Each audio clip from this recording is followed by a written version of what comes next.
அரசு மருத்துவமனையில் புற்றுநோய்க்காக சிகிச்சை பெற்று வருகின்ற பெண்ணினுடைய மகனால் புற்றுநோய் மருத்துவர் திரு பாலாஜி அவர்கள் கொடூரமாக தாக்கப்பட்டிருப்பது, அவர் மீது கொலைவெறி தாக்குதல் நடந்ததை பாரதிய ஜனதா கட்சி வன்மையாக கண்டிக்கிறது. நான் டாக்டர் பாலாஜி அவர்களை பார்த்து வந்தேன். அவருக்கு தலையிலே வெட்டப்பட்ட காரணத்தால் காது வழியாக ரத்தம் வந்திருக்கிறது. தோளாப்பட்டை எலும்பும் பாதிக்கப்பட்டிருக்கு. ஆகவே அவர் பேச முடியாமல் இருக்கிறார்.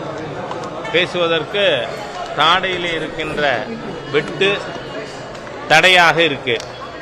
ஆகவே இந்த அளவுக்கு கொடூரமாக ஒரு மருத்துவர், உயிர் காக்கும் மருத்துவருக்கே அரசு மருத்துவமனையில் அவர் உயிருக்கு பாதுகாப்பு இல்லை என்கின்ற சூழ்நிலைதான் இன்றைக்கு தமிழக அரசாங்கம் செயல்படும் லட்சணம்.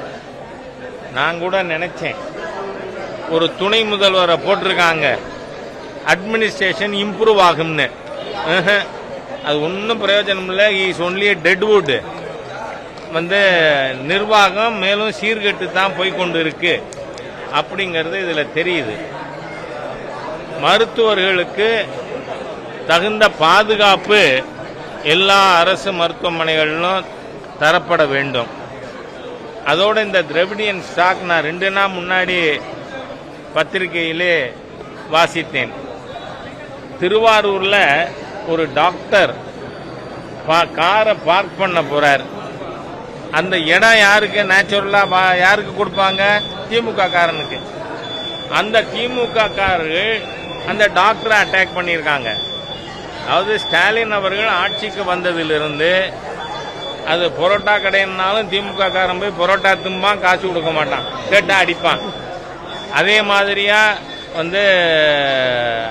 மகளிர் அழகு நிலையத்துக்கு போனாலும் அங்கேயும் இதான் வேலை திமுக காரனுக்கு. ஆகவே இந்த அரசாங்கம் அதோட சைக்கு பொதுமக்களுக்கு விரோதமா இருக்கிறது. இப்ப எங்க வந்திருக்கு? உயிர் காக்கும் மருத்துவர்களுக்கு மிகப்பெரிய ஆபத்தான சூழ்நிலை தமிழகத்தில் இருக்கு.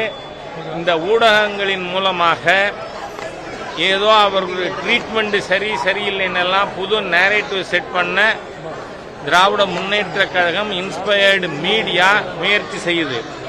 அது வன்மையாக கண்டிக்கத்தக்கது. இப்ப நான் மருத்துவமனைக்கு போயிருக்கேன். என் வியாதிக்கு எந்த மருந்து கொடுக்கணும்னு டாக்டருக்கு தான் தெரியும். அவரே சொன்னாலும் எனக்கு தெரியுமா? இப்போ நாம் இத்தனை பேர் இருக்கோம். Common antipyretic drug paracetamol. இந்த பேராசிட்டமால் உடம்புல எப்படி வேலை பார்க்கும் அப்படின்னு தெரிஞ்சாதான் சாப்பிடுவேன்னு சொல்ல முடியுமா? முட்டாள்தனம். ஆகவே இந்த மாதிரியான ஒரு நேரேட்டிவை செட் பண்றதுக்கு சில ஊடகம், அறிவாலயம் இன்ஸ்பயர்டு ஊடகங்கள் முயற்சி செய்யறது தேவையற்றது, தவிர்க்கப்பட வேண்டும் அப்படின்னு கேட்டுக்கிறேன். மருத்துவர் பாலாஜி அவர்கள் விரைவில் குணம் பெற எல்லாம் வல்ல இறைவனை பிரார்த்தித்துக் கொள்கிறேன். மருத்துவர்கள் இல்லாத காரணத்தால் இன்னைக்கு ஒருத்தர் நடந்திருக்காரு, போராட்டத்து காரணமாக. அரசாங்கம் மருத்துவர்களுக்கு பாதுகாப்பு கொடுத்தா ஏன் இந்த சூழ்நிலை வரப்போகுது? This the failure of the Stalin's government.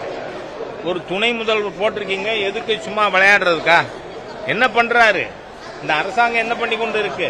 Health minister என்ன பண்ணிக்கிட்டு இருக்காரு? அதனால இந்த அரசாங்கம் செயல்படாத காரணத்தால் அந்த மாதிரி சூழ்நிலைகள் உருவாகி கொண்டிருக்கு. மருத்துவர்களுக்கும் நோயாளிகளுக்கும் சரியான அணுகுமுறை இல்லைன்ற ஒரு குற்றச்சாட்டு சொல்றாங்க. அதுதான் சொன்னேன். நீங்க இந்த திராவிடன் ஸ்டாக் பத்திரிகைலாம் இருக்கீங்கல்ல, அதாவது அறிவாலயம் இன்ஸ்பயர்டு, நீங்க டாக்டர் மீது குற்றம் சாட்டுவதற்கு முயற்சிக்கிறீர்கள். அதுதான் வேண்டாம்.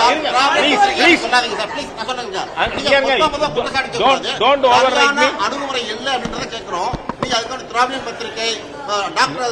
அனாவசியமா பேசாதீங்க. I will call it of. உங்க ஒரு ஆள் ஒழுக்கக்கேடான நடவடிக்கையால் ஹோல் பத்திரிகையாளர் கூட்டம் கலட்டணும். சொல்லக்கூடாது சார். அமைதியா இருங்க. First, you allow me to talk. Don't be an indecent fellow. அமைதியா இருங்க. நான் சொல்றேன், மருத்துவர் மீது தேவையான மருத்துவர் இருக்கணும்னா அது யார் செய்யணும்? Health minister. நீங்க பொதுமக்கள்லாம் இந்த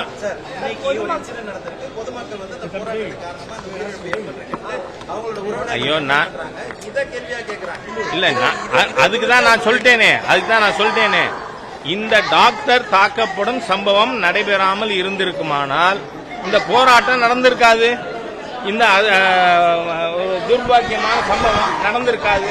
அதுக்கு யார் காரணம்? மா சுப்பிரமணியம் காரணம், ஸ்டாலின் காரணம், உதயநிதி காரணம். நீங்க உங்க சர்க்கார் சரியா செயல்படல, ஒரு டாக்டர் தாக்கப்பட்டிருக்கார், அதனால போராட்டம், அதனால அந்த துரதிருஷ்டமான சம்பவம். புரியுதா? அதை புரிஞ்சுக்கணுமா? அதை நீங்க மக்கள்கிட்ட எடுத்துக்கொண்டு போனோம். ஒரு திறமையற்ற மோசமான மக்கள் விரோத அரசாங்கம் இருக்கு. அந்த அரசாங்கத்தினால்தான் இந்த மாதிரியானதான் நடக்குது அப்படிங்கறத தயவு பண்ணி நீங்க சொல்லுங்க. Don't argue with me. Okay, thank you. அந்த சார் விக்னேஷ் என்ற பையன் டாக்டர் தனிப்பட்ட காரணத்துல மோதல, அதான் கால்வளத்தோட பாத்திரத்துல அவர் டாக்டர் சரியான பதில் சொல்லல. யாருங்க? Don't be an urban Naxal. அதாவது ஒரு டாக்டரை தாக்கின ஒரு சமூக விரோதிக்கு எதிராக விரோதிக்கு ஆதரவா பேசாதீங்க. சூழ்நிலை இருந்தா நீங்க வீட்டுல இருந்து சத்திய மிஸ்டர்